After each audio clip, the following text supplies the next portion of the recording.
I am always looking for fun events for my kids to do, and we found this event on Fever called Glow or Go. This is an immersive event happening right now at the Beverly Center in LA, and we are taking the kids to check it out.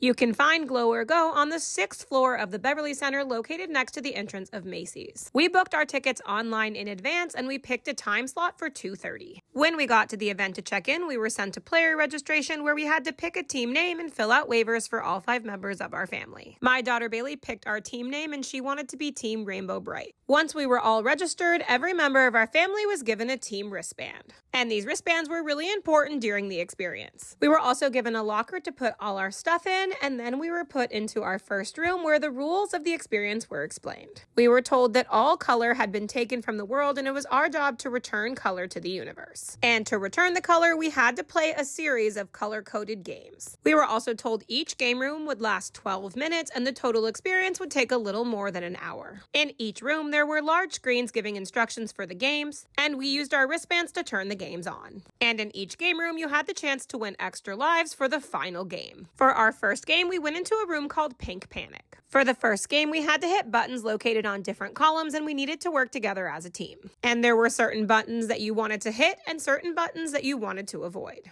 After 12 minutes, we had successfully completed 9 levels in this first room and earned 3 extra lives. Then we were directed into our second room called Red Reflex. And in this room, the wristbands were really important to the game. For Red Reflex, we needed to cross a room full of lasers. If anyone in your group hit one of the lasers, then you would fail that level of the game. And to make sure that everyone in your group was going back and forth every time throughout the room, you had to tap your wristband on both sides of the room after you passed through the lasers. My kids loved this room, and by the end, we had earned another 3 extra lives. Then we made our way to the third game room called Yellow Yell. For this game, there were 6 targets that you were trying to hit with a ball. But you wanted to hit certain targets that were the correct answers to questions that were being asked on the screen. Sometimes you had to hit targets in a certain order, or sometimes you had to hit a target that was the correct answer to the question. And in this room, we also earned 3 more extra lives. Then we moved to the 4th and final room before the finale game, and we were not good at this game, which was called Orange Outrun. This was a giant, really fun version of The Floor is Lava, but the game moved really fast and we were just not quick enough for it. We did not earn any extra lives in this game. But in the first 3 games, we had collected 9 total extra lives going into the final game called Solara. And I don't want to give everything away about this experience, so the only thing I'm going to tell you for the final game is that at the very end of it, you will be covered in paint. And with all the extra lives that we earned, we were able to complete the game.